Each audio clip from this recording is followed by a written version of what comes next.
Paz do Senhor, boa noite. Que Deus em Cristo te dê o sono do justo.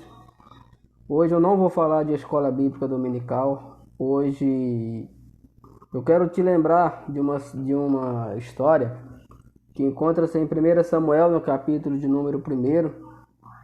1 Samuel ele vai começar o seu livro nos contando a história de 4 personagens: Eucana, Ana, Penina e posteriormente Samuel. E diz que Eucana ele era de uma cidade por nome de Ramataim Zofim. E esse homem ele tinha 2 mulheres. Uma era o nome de Ana, e o nome da outra era Penina.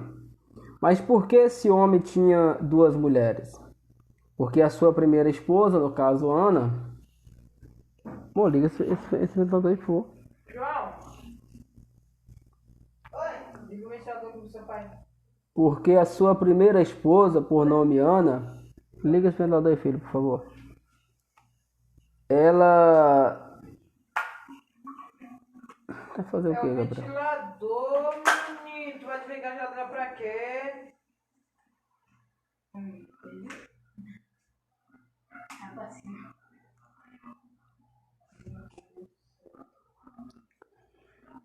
E esse homem, por nome Eucana, ele tinha 2 mulheres. O nome de uma era Ana e o nome da outra era Penina. Mas por que esse homem tinha 2 mulheres? Porque Ana, ela tinha a sua madre zerada. Ana era estéril, não podia ter filho. E segundo o costume da época, quando a mulher ela não podia ter filho, o seu marido ele tinha uma brecha onde ele podia pegar a sua escrava, a sua criada, e coabitar com ela, e os filhos que essa criada tivesse seria da sua senhora. E a Bíblia ela vai relatar que o problema de Ana era um problema espiritual. Era Deus que tinha cerrado a sua amada. Era Deus que tinha lhe tirado o direito de ser mãe. E todo homem, toda mulher quando se casam, hoje em dia as pessoas mudaram um pouco esse conceito, mas todo homem, toda mulher quando se casa, eles querem ter filhos. Eles querem formar uma família. E não ter filho naquela época, a mulher que não gerava filho para o seu marido, era motivo de chacota, de vergonha. E Ana sentia-se envergonhada pelo fato dela não poder gerar. Acaba de um dia ela chegar ao seu próprio marido e dizer para ele: pega a Penina, minha escrava, e tenha um filho com ela, para que os filhos dela sejam meus. E assim ele faz. E ela tem o seu primeiro filho. Só que quando aquela mulher ela tem o seu primeiro filho, que ela passa a aborrecer a Ana. E por ela estar aborrecendo a Ana sentia-se muito triste. E a Bíblia diz que Eucana, ele vai chegar para ela a ponto daquela mulher ter 10 filhos. E Eucana vai falar para sua esposa Ana e vai falar assim: por que tu estás triste? Acaso não sou eu melhor do que 10 filhos? Porque a Bíblia ela faz questão de dizer que Eucana ele amava a Ana. Eucana ele amava mais a Ana do que a Penina, que lhe tinha lhe dado 10 filhos. Mas chegou um dia, em uma das festas anuais, onde todo o povo tinha que ir até Jerusalém, e ali ele sacrificava. Eles iam até lá para adorar e para sacrificar a Deus. E quando Eucana ele pegava aquele sacrifício, ele dava porções dobradas para Ana, porque ele amava ela. Mas Ana ela não se contentou com aquela porção que ela recebia do seu marido. Ela queria poder gerar, ela queria poder ter um filho. Ana queria pegar a criança no colo e dizer: é meu filho, eu gerei. eu amamentei. A primeira atitude que Ana teve diante do problema que ela estava enfrentando, a primeira atitude que ela teve foi de encontrar uma solução terrena, uma solução dentro dos costumes da época, dentro da cultura da época, achando que ia resolver o problema. Então, trazendo isso para a nossa vida espiritual, todas as vezes os problemas que a gente enfrenta no âmbito espiritual, tudo que a gente tenta resolver de forma natural, de forma humana, não é o suficiente. Não há nada que a gente faça para Deus de forma humana que seja capaz de tirar a validade daquilo que Ele já fez. Nada que a gente faça, nada que a gente ofereça a Deus. Lembra que o salmista Davi ele diz: que darei eu ao Senhor por todas as maravilhas que Ele me tem feito? E olha que Davi era um homem segundo o coração de Deus. Deus havia livrado ele da mão do seu inimigo. Deus havia livrado ele do urso. Deus havia livrado ele do leão. Deus fez ele se fazer de louco para que não fosse morto pelos seus adversários. Então, todo esse enredo que Deus preparou para cuidar de Davi, mesmo assim ele disse: que daria eu ao Senhor por todas as maravilhas que Ele me tem feito? O que eu teria em mim para que eu pudesse oferecer ao Senhor? Eu não sei hoje qual é a tua necessidade. Eu não sei o que você tem pedido, eu não sei o que você tem buscado. Mas Ana, ela não se conformou com a situação que ela estava vivendo. Enquanto Ana tentou resolver as coisas, o problema de não poder ter filho, pegando a sua criada e fazendo com que deitasse com o seu marido, e o seu marido tendo filho, ela, não, o filho dela vai ser meu, não, o que é seu, o que é de Penina é de Penina. O que é dela, o que é seu, Deus vai te dar no tempo certo.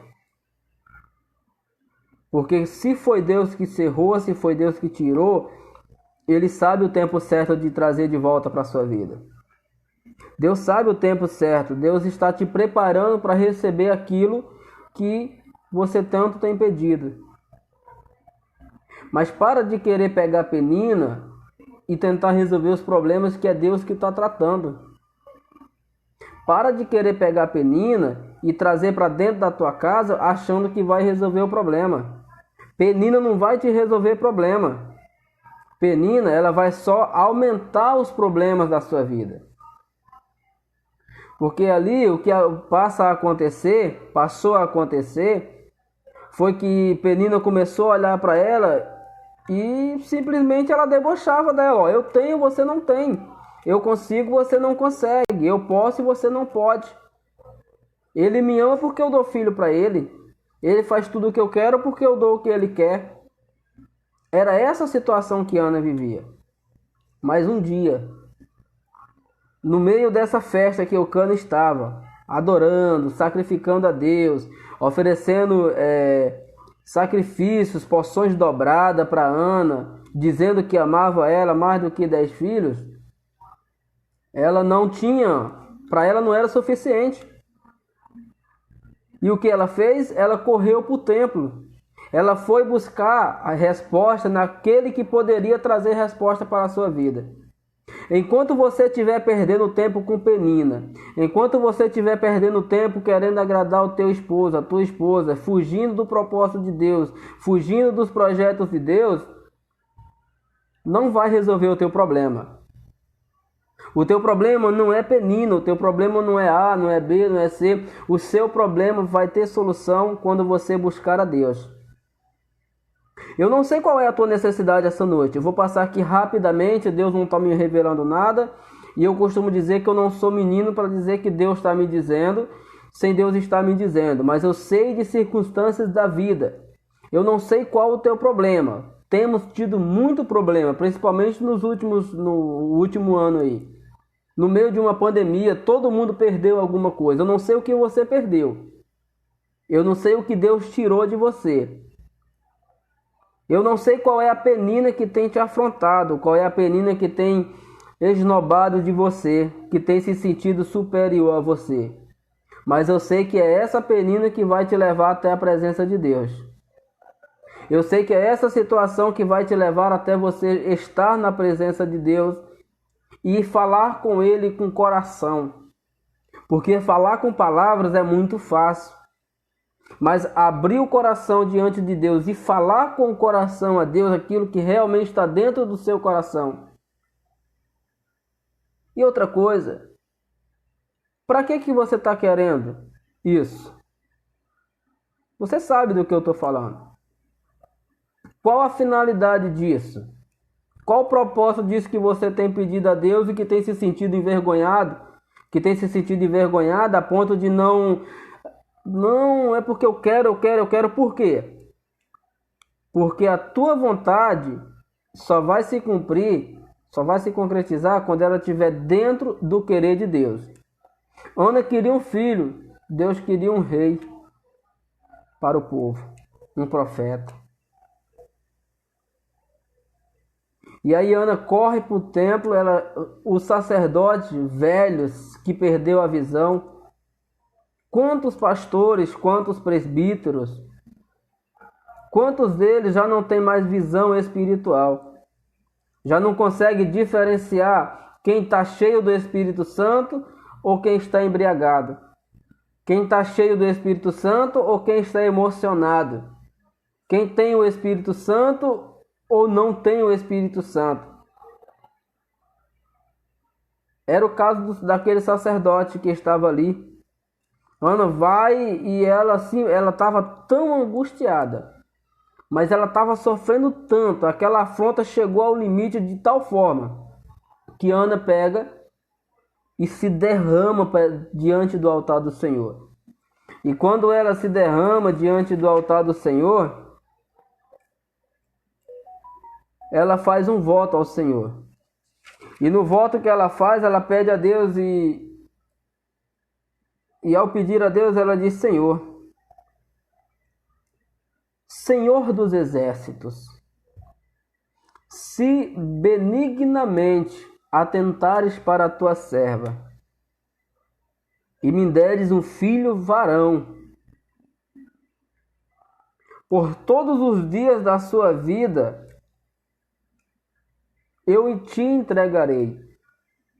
Bebida forte ele não vai beber, navalha não vai passar pela sua cabeça e nem pela sua barba, será o nazireu desde o princípio. Era a lei do nazireado, dos separados. A criança nascia a partir do 8º dia, já era mandada para o templo e ele passava a viver lá no templo, cuidando das coisas, aprendendo a Torá, servindo a Deus desde criança. E não podia se cortar o cabelo, não podia se aparar a barba, não podia se beber bebida forte. E você que está aí servindo a Deus, cuidando das coisas de Deus e embriagando-se, cheio de vaidade, imitando o mundo nos seus costumes, nas suas vestimentas, nas suas palavras, nas suas ações e acha que está agradando a Deus. Você está se enganando, porque a Deus ninguém engana. A gente se esconde do pastor, a gente se esconde do líder de jovem, de adolescente, a líder do círculo de oração, do grupo das senhoras, mas de Deus você não se esconde. O salmista diz: para onde irei eu se em todos os lugares o Senhor está? Se eu subo até os céus, lá é a tua habitação. Se eu desço até os mares, lá o Senhor está. Os céus, dos céus é a habitação do Senhor. E a terra é poeira dos seus pés. Então não tem para onde você se esconder.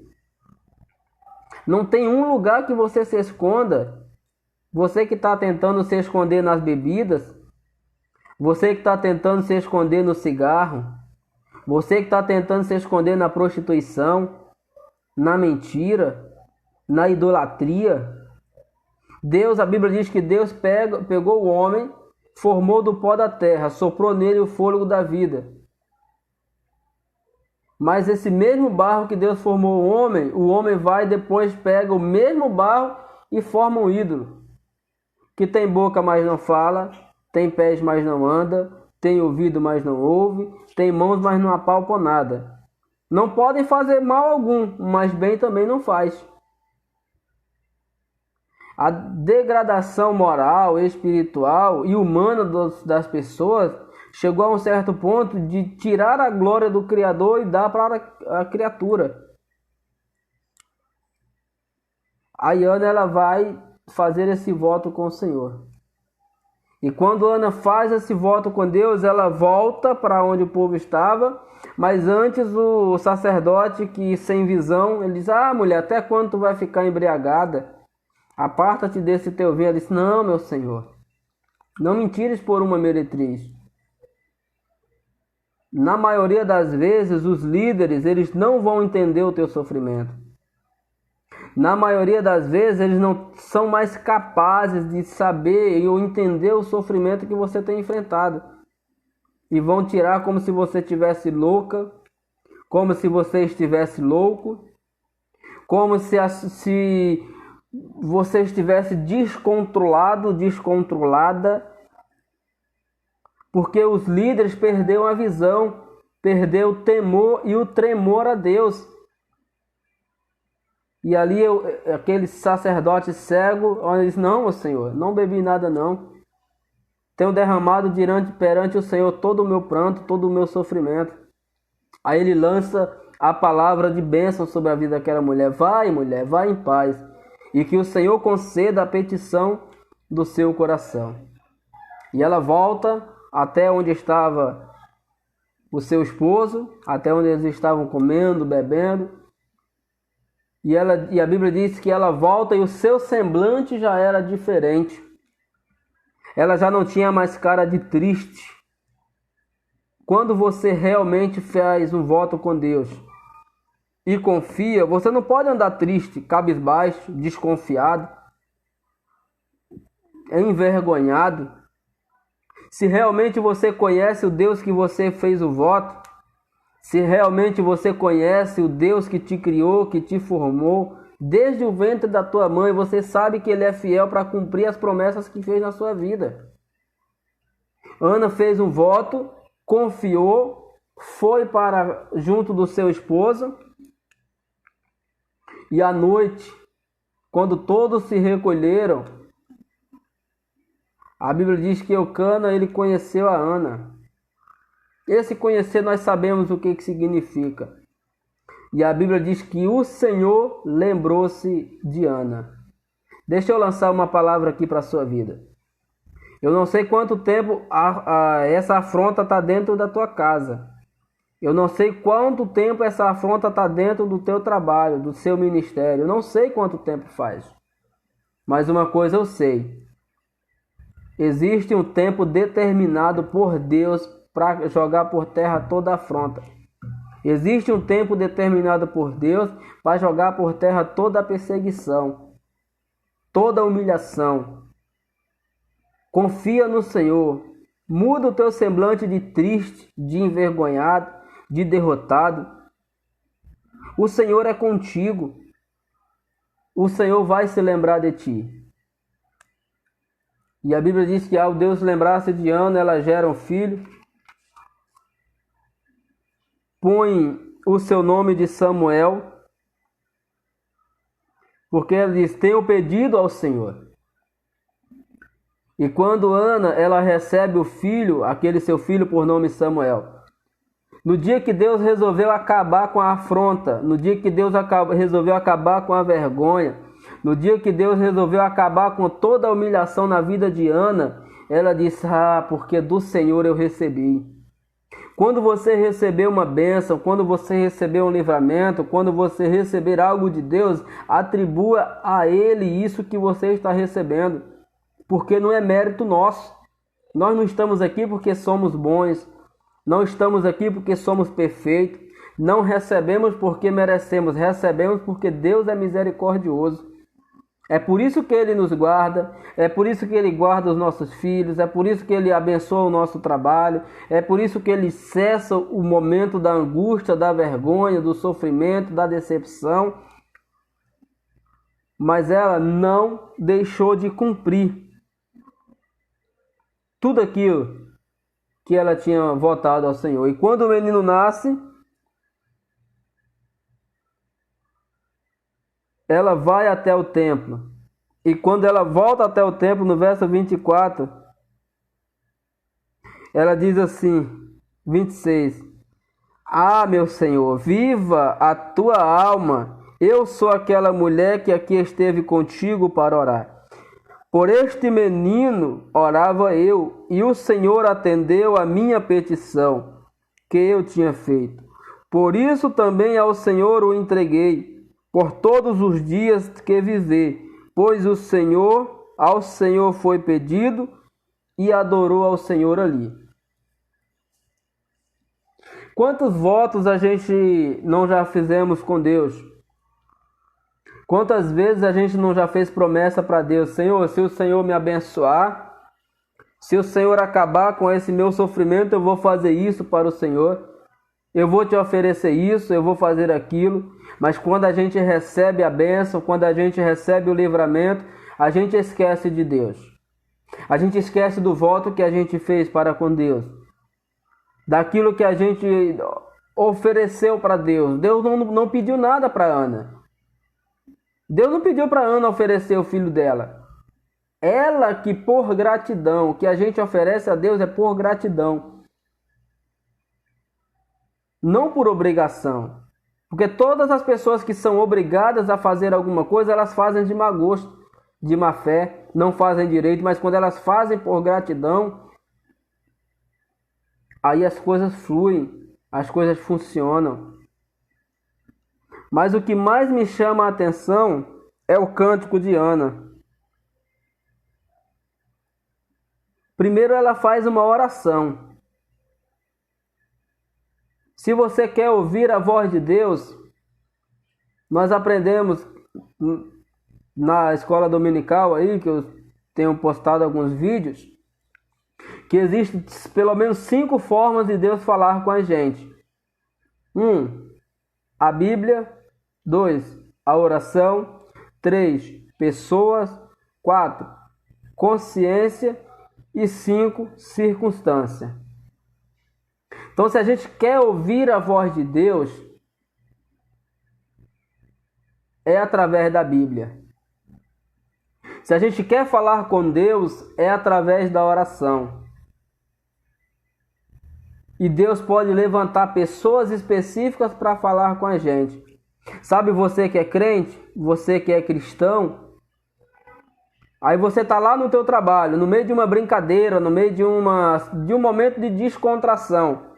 Aí de repente você fala alguma coisa que não convém você falar. Aí um descrente fala: ué, tu não é crente?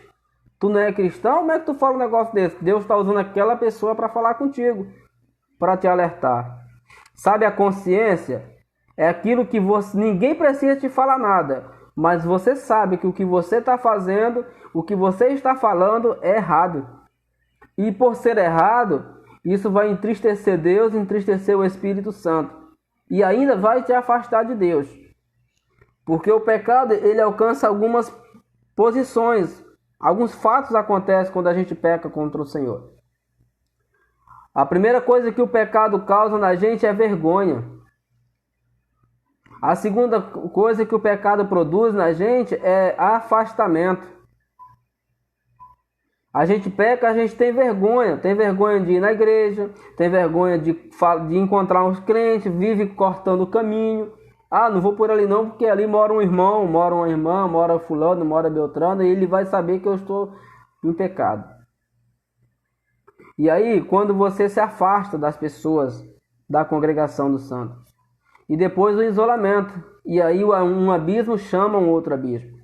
Porque o profeta Isaías, ele já vai nos alertar que a mão do Senhor não está encolhida para que não possa salvar, o seu ouvido não está agravado para que não possa ouvir, mas as nossas transgressões, que é pecado, elas fazem uma separação entre a gente e o Senhor.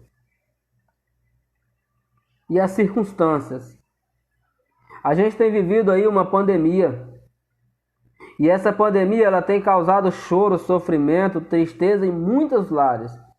Mas é nessa circunstância de pandemia que Deus tem falado com a gente.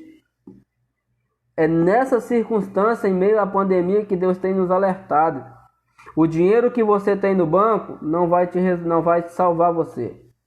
A influência que você tem, os amigos influentes, também não vão poder te ajudar. A ciência, a tecnologia, por mais avançada que esteja, ela, quando chega o momento de Deus tratar ou de Deus recolher alguém, quando Deus seleciona a senha, diz vem para cá, nada pode segurar essa pessoa aqui. A gente viu aí um caso recente de um humorista aí que acabou falecendo, tendo tratamento que não existia aqui no Brasil. E mesmo assim, aprove Deus que ele descesse à sepultura, porque a nossa vida está nas mãos do Senhor. É Deus que controla tudo. A Ana vai orar ao Senhor por gratidão. Ela diz assim: o meu coração exulta ao Senhor, no capítulo 2 de 1 Samuel. O meu poder está exaltado no Senhor. A minha boca se dilatou sobre os meus inimigos, porquanto me alegro na tua salvação. Não há santo como o Senhor, porque não há outro fora de ti, rocha nenhuma como o nosso Deus. Não multipliques as palavras de altivez, nem saiam coisas arrogantes da vossa boca, porque o Senhor é o Deus da sabedoria, e por ele são as obras pesadas na balança. O arco dos fortes foi quebrado, e os que tropeçam foram vestidos de força. Os que antes eram fartos se alargaram por pão, mas agora cessaram os que eram famintos. Até a estéril deu à luz 7 filhos, e a que tinha muitos filhos enfraqueceu. O Senhor é o que tira a vida, o Senhor é quem dá a vida. Faz descer a sepultura e faz tornar a subir da sepultura. O Senhor empobrece, o Senhor enriquece, abaixa e também exalta. Levanta o pobre do pó, e desde o esterco exalta o necessitado, para o fazer assentar-se entre os príncipes, para o fazer herdar o trono de glória. Porque do Senhor são os alicerces da terra, assentou-se sobre eles o mundo. Os pés dos seus santos guardará, porém os ímpios ficarão mudos nas trevas, porque o homem não prevalecerá pela força. Os que contendem com o Senhor serão quebrantados desde os céus, trovejará sobre eles. O Senhor julgará a extremidade da terra, dará força ao seu rei e exaltará o poder do ungido. Essa foi a oração que Ana fez. Percebeu a sinceridade do coração dela? Ela disse: Senhor, o Senhor é a rocha inabalável. Não há outro como o Senhor. O Senhor é aquele que abate, o Senhor é aquele que levanta. O Senhor é aquele que empobrece, o Senhor é aquele que enriquece. Não sei qual a tua situação, não sei em qual desses quadros da oração, dessas fases da oração de Ana você se encaixa, mas o Senhor é o mesmo Senhor que está contigo quando você é pobre, quando você é rico, é aquele que te levanta, é aquele que te abate. Basta você acreditar, basta você confiar e se colocar na posição que Deus espera que você esteja, a posição de adorador. A posição de dependente. Eu sou um eterno dependente. Já tem um louvor que diz assim: um eterno dependente, ser humano tão carente. carente do amor de Deus, carente da misericórdia de Deus. E o profeta Jeremias já dizia que as misericórdias do Senhor são a casa a qual não somos consumidos. Que Deus em Cristo abençoe a tua vida, em nome de Jesus.